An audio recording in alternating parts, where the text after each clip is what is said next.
이제 사순절 어찌 보면 짧기도 하고 또 어찌 보면 긴 여정이라도 할 수 있는데 40일간 우리가 작정한 또 새벽기도회, 말씀 묵상, 영성일기 쓰기, 1인 1전도, 또 요한복음 필사에 또 귀하게 도전해 가시고 그 안에서 하나님께서 주시는 귀한 은혜가 여러분에게 충만히 임할 줄로 믿습니다.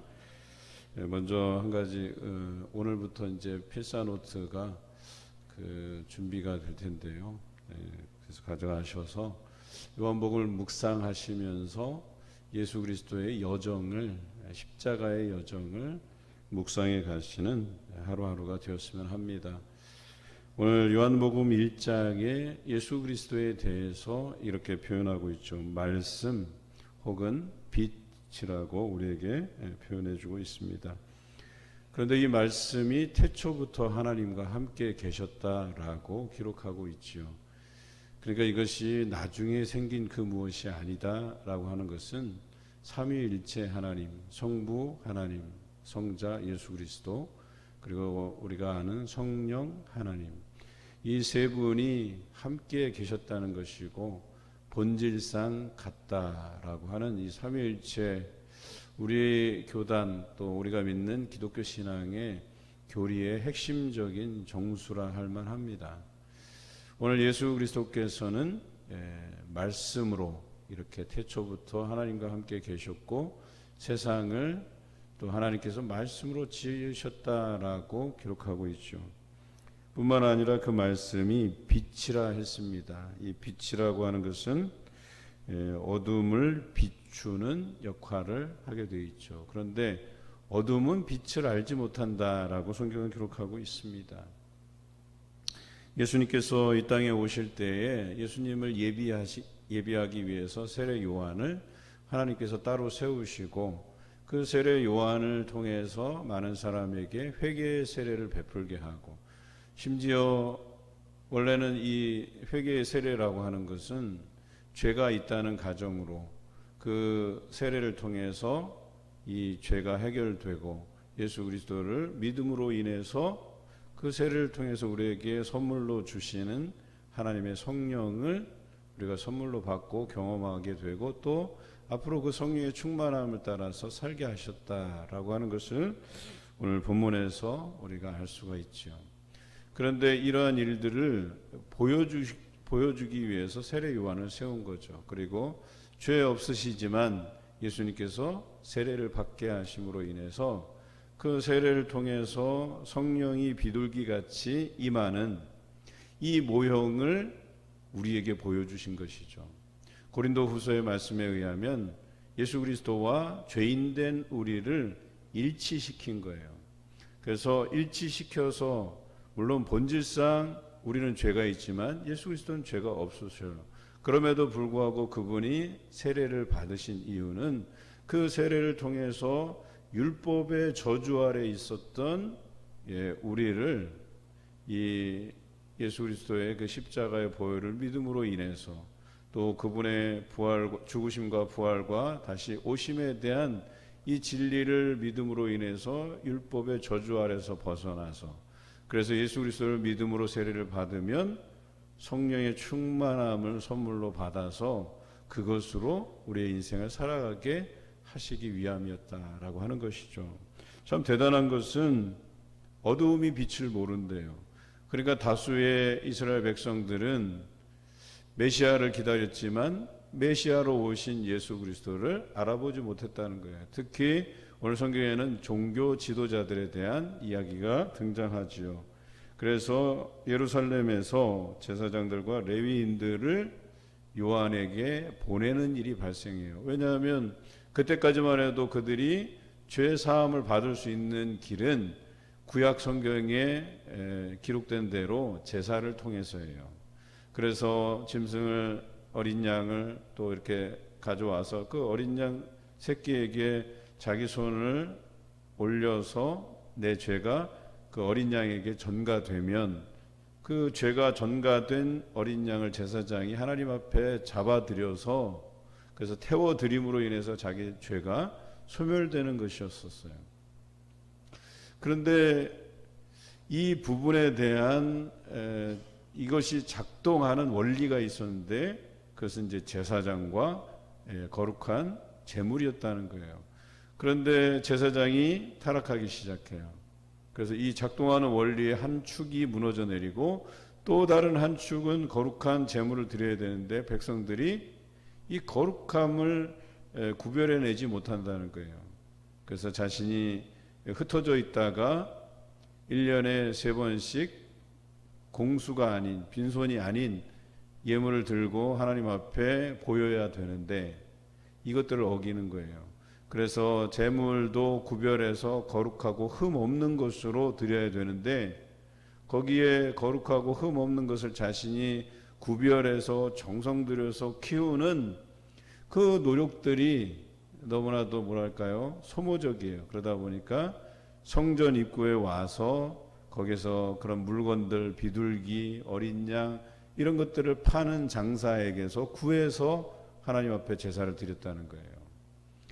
장사의 입장은 거기에서 좋은 목, 자리 그것을 얻기 위해서 종교 지도자들에게 뇌물을 바치게 되고 그 사람들은 좋은 자리에다 돈 많이 내는 사람들에게 좋은 자리를 주고 그러다 보니까 이 사람들은 그 뇌물을 먹인 만큼 이 재물에서 뭔가 이익을 남겨야 되겠다는 생각 때문에 거룩하고 흠 없는 것들을 잘 관리된 것들을 파는 게 아니라 잘 관리되지도 않는 거룩하지도 않은 흠 있는 것들로 이제 그 사람들에게 팔기 시작하죠.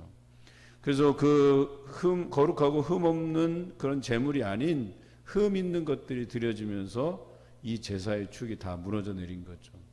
그래서 더 이상 이것으로는 그들의 죄를 사할 수 없기에 하나님께서는 예수 그리스도를 통해서 예수 그리스도께서 친히 대제사장이 되시고 본인을 어린 양 제물로 드리는 그 십자가의 헌신을 통해서 희생을 통해서 우리의 구원을 이루시고자 했던 것이죠. 이 일을 위해서 이 땅에 보내지신 것입니다. 그런데 말씀의 형태로 빛의 형태로 계시다가 오늘 중요한 말씀 14절에 그 말씀이 육신이 되어서 우리 가운데 거하신다라고 표현하고 있어요. 그러니까 예수 그리스도께서 성육신 하신 거예요. 우리 인간의 이 성정을 가지고 이 육신을 가지고 이 땅에 태어나셨다라고 하는 것입니다. 그런데 거기에 우리와 다른 것은 뭐예요? 아버지의 독생자의 영광이요 은혜가 진리가 충만한 상태로 즉 죄가 없는 상태로 이 땅에 오셨다는 거예요. 그런데 인간의 원래 성정은 뭐예요? 아담의 원죄로부터 우리가 죄를 가지고 태어나고 또 죄로 인해서 살아가면서 그 죄의 영향을 받지 않을 수가 없다는 거예요. 그런데 이런 우리에게 과거의 이 제사 제도가 아닌 이제 예수 그리스도를 통해서 그분의 이름을 믿고 죄사함의 세례를 받는 이들에게 그 죄를 덮어주시겠다고 하는 이 새로운 언약을 우리에게 허락하신 거죠. 이게 복음이에요. 이 복음을 예비하기 위해서 세례 요한이 오늘 등장하게 되고 더 중요한 것은 세례 요한이 이 예수 그리스도를 정확히 알아보고 있다는 사실이에요. 얼마나 중요합니까? 예수님이 태어날 당시에 그 메시아가 오심을 기다리라고 한 두 사람의 노인들이 있었죠. 안나와 시므온이었습니다. 이들도 예수 그리스도의 탄생을 보면서 그 하나님의 구원의 역사를 그들이 보게 되었어요. 그리고 자신들의 역할이 여기까지라고 고백하면서 하나님께 영광 드리는 모습을 우리가 볼 수 있었죠. 그런데 오늘 세례 요한도 마찬가지로 이 사람이 곧 메시아이고 하나님의 아들임을 증언하였다고 34절에 기록하고 있습니다. 그리고 그는 성령으로 세례를 주는 분이라고 선언하고 있어요. 여러분, 성령으로 세례를 주시는 분이시고 세례 요한보다 더 뛰어나신 분이심에도 불구하고 왜 세례 요한에게 세례를 받았느냐? 아까 말씀드린 것처럼 고린도후서의 말씀으로 예수 그리스도와 죄인된 우리를 일치시켰다는 거예요. 물론 다른 점은 예수 그리스도는 죄가 없으시고 우리는 죄가 있다는 거예요. 그런데 이 일치된 모습 안에서 그분이 세례를 받은 그 모형을 우리에게 알려주신 것이죠. 그래서 우리가 그 죄사함의 세례에 참여하게 될 때에 예수 그리스도의 이름을 믿고 죄사함의 세례를 받으면 오늘 성경에 나와 있는 것처럼 예수님에게 성령이 비둘기같이 역사하신 것처럼 내린 것처럼 우리 사람에게 우리 하나님께서 성령을 선물로 주신다라고 하는 것을 이렇게 친히 보여주신 거예요. 이게 첫 번째고, 두 번째는 율법 아래의 저주에 있는 자들을 구원하시기 위함이었다라고 하는 거예요. 여러분, 앞서 말씀드린 것처럼 제사제도에 얽매인 사람들이었었어요. 당연히 그들이 죄를 해결받기 위해서는 예루살렘 성전에 가서 제물을 바쳐야 되는 거였었어요. 그런데 그것이 아닌 요단강가에서 저 어떤 사람이 주는 그 물세례를 받으면 죄가 해결된다라고 하는 이 소식이 들려지기 시작한 거예요. 많은 사람이 예루살렘으로 가지 아니하고 요단강을 향해서 가고 있다는 사실이에요. 그래서 제사장과 레위인들을 파견한 거예요. 도대체 저 사람이 누구냐? 다른 본문에서는 그들을 향해서 어떻게 이야기하죠? 세례 요한이 이 독사의 자식들아 이렇게 표현하잖아요. 하나님께서 그들에게 명하신 그런 사명이 있었는데 그들이 그 사명을 망각하고 타락하고 또 그것은 백성들을 향한 외침이기도 했죠. 하나님 앞에 거룩하고 흠 없는 그런 제물들을 드려야 되는데 너희의 그 분주한 생활 때문에 또 너희의 그 이익 때문에 하나님 앞에 그 거룩한 제물을 드리지 못함에 대한 이 부분들을 책망하신 거죠. 그리고 그들에게 이야기합니다. 이제는 하나님께서 우리에게 새 언약을 주셨다 이거예요. 예수 그리스도를 통해서 그분을 믿고 죄사함의 세례를 받는다면 성령을 선물로 받을 것이다. 너희가 앞으로 그런 힘으로 살아갈 것이다 이야기하죠. 그리고 예수 그리스도께서 승천하신 이후에 마가의 다락방에서 120여 제자들이 기도할 때 성령의 역사가 일어났어요. 성령을 선물로 주신다고 한 그 사건이 실제로 일어난 것이죠. 그분은 어떤 분이시냐? 보혜사라고 기록하고 있어요. 보혜사의 뜻은 돕는 자. 그러니까 너희를 돕기 위해서 예수 그리스도께서 과거에는 하나님께서 선지자들을 통해서 말씀하시고 현재는 예수 그리스도를 통해서 아들을 통해서 말씀하셨고 앞으로 너희가 살아갈 그 인생에서는 성령 하나님의 임재를 통해서 너희가 살아갈 용기를 얻게 하겠다고 말씀하신 거죠. 오늘 그것에 대한 기틀을 닦아 놓으신 거예요. 그래서 세례요한은 이야기하잖아요. 그러면 자기는 엘리야 같은 선지자가 아니라는 거예요.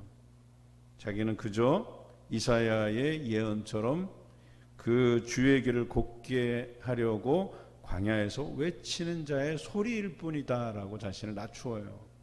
그리고 그분이 올 때에는 성령으로 세례를 주는데 나는 그분의 신들매를 감당하기도 어려운 존재다라고 이야기하죠. 그러면서 예수 그리스도께서 어찌 보면 이 표현이 맞는지 모르겠어요. 화려하게 세례 요한이 닦아놓은 그 길에 예수 그리스도께서 등장하시는 거죠. 앞으로 우리가 이 예수 그리스도에 대해서 그분의 십자가의 고난의 여정과 또 부활과 승천까지 우리가 말씀으로 다루고자 해요. 여러분, 우리가 이 예수 그리스도께서 어떠한 분이심을 요한복음을 통해서 우리가 나누면서 다른 공관복음과는 다르게 이 요한복음은 사복음서에는 포함되어 있지만 마태, 마가, 누가 이 공관복음과는 다른 어떤 해석된 복음이에요. 여러분들에게는 좀 어려울 수도 있지만 이 요한복음의 여정을 통해서 예수 그리스도를 바로 알아가는 여러분들이길 원합니다. 오늘 성경에 보면 세상에 계셨으며 세상은 그로 말미암아 지은 바 되었으되 세상이 그를 알지 못한다 했어요. 삼위일체 되신 우리 하나님은 로마서에 의하면 이런 자연 만물에도 하나님의 그 신성을 심어 놓아서 너희가 그분을 모른다고 핑계치 못할 것이라고 되어 있어요. 어떠한 식으로든 하나님은 우리에게 자신을 드러내시는 분이십니다. 계시라고 하는 거죠. 특별 계시가 있고 일반 계시가 있고 어떠한 방식으로든 우리에게 하나님의 존재를 알려주시는 분이세요. 특별히 아들이신 예수 그리스도를 통해서 하나님이 어떤 분이심을 우리에게 알려주시는데 그 알려주심의 핵심적인 주제는 사랑이라는 거예요. 여러분들께서 이 사순절 기간 그 하나님께서 우리를 향한 그 특별한 사랑, 즉 너희와 동행하시는 예수 그리스도의 그 생애를 통해서 여전히 우리와 함께 계시다. 또 성령 하나님을 통해서도 역사해 주신다. 또 우리가 묵상하는 말씀을 통해서 예수 그리스도의 인격을 배우고 그분의 삶을 배움을 통해서 여전히 내 안에 역사하는 삼위일체 하나님을 경험해 가시는 저와 여러분 되시길 주님의 이름으로 기원합니다.